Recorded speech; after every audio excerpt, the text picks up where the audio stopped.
Shalom, salam sejahtera. Departemen Bakti Wanita Advent Uni Indonesia Kawasan Barat mempersembahkan Renungan Harian Wanita Kristen 2023 disusun oleh Ibu Ria Sinuraya. Selasa, 9 Mei dengan judul Keselamatan Hanyalah di dalam Yesus Kristus.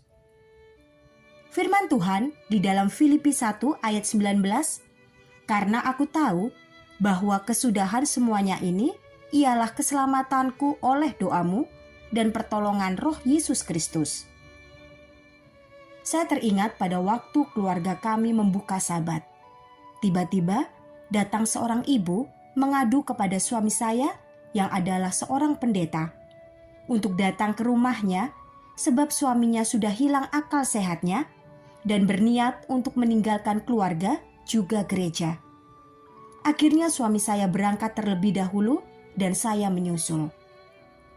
Sesampai di rumah mereka, suaminya mengatakan bahwa ia sudah tidak kuat lagi dengan keadaan rumah tangganya dan ingin segera meninggalkan keluarganya. Ia juga bermaksud hendak menyerahkan berkas-berkas jemaat yang ada di tangannya.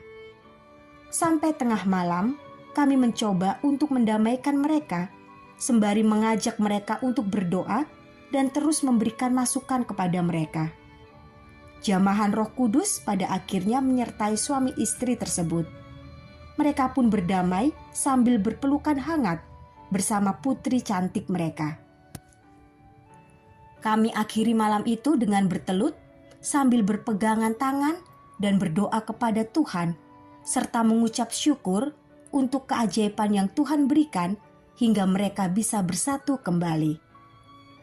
Firman Tuhan di dalam Roma 5 ayat 11, "Sebab itu, kita yang dibenarkan karena iman, kita hidup dalam damai sejahtera dengan Allah oleh karena Tuhan kita, Yesus Kristus." Haleluya. Setan menyerang banyak keluarga dan semakin gencar memecah belah agar keluarga kehilangan kekuatan dan menjadi lemah dalam iman dan pengharapan. Banyak yang berawal dari hal sepele, tapi banyak pula yang disebabkan oleh harta, baik itu harta warisan maupun harta bisnis bersama. Keretakan ini membawa duka yang kebanyakan berakhir dengan kematian tanpa pertobatan.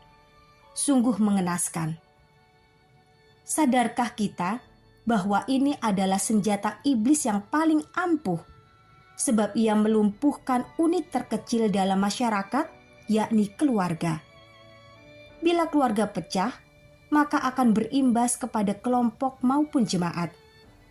Jika kita sadar akan hal ini, maka pikiran dan hati kita akan didorong untuk memaafkan dan memaklumi keadaan saudara kita. Ingatlah perkataan Yesus dalam Markus 10 ayat 44-45. "Dan barang siapa ingin menjadi yang terkemuka di antara kamu, hendaklah ia menjadi hamba untuk semuanya. Karena Anak Manusia juga datang bukan untuk dilayani, melainkan untuk melayani dan untuk memberikan nyawanya menjadi tebusan bagi banyak orang." Yesus sendiri memberi contoh sebagai pelayan dengan memberikan nyawanya agar kita dapat ditebus dari dosa dan maut. Siapakah kita sehingga kita masih mempertahankan harga diri dan tidak mau berdamai? Wahai sahabat, oleh jasa Kristuslah maka kita selamat. Bila Tuhan tidak datang menjelma menjadi manusia, mana bisa kita sampai kepada Allah? Tidak akan mungkin dosa dapat masuk ke dalam hadirat-Nya yang Maha Kudus.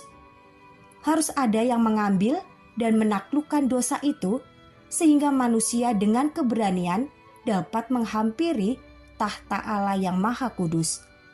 Dan siapa yang mampu melakukannya selain Yesus Kristus, Tuhan yang Maha Kudus itu sendiri. Terimalah Yesus sebagai juru selamat Anda, maka Anda akan diubahkan menjadi manusia yang baru, yang hidup sama seperti Kristus telah hidup.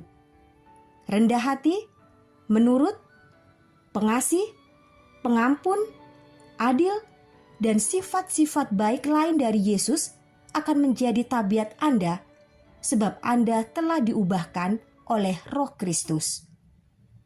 Kiranya Tuhan memberkati kita semua sepanjang hari ini.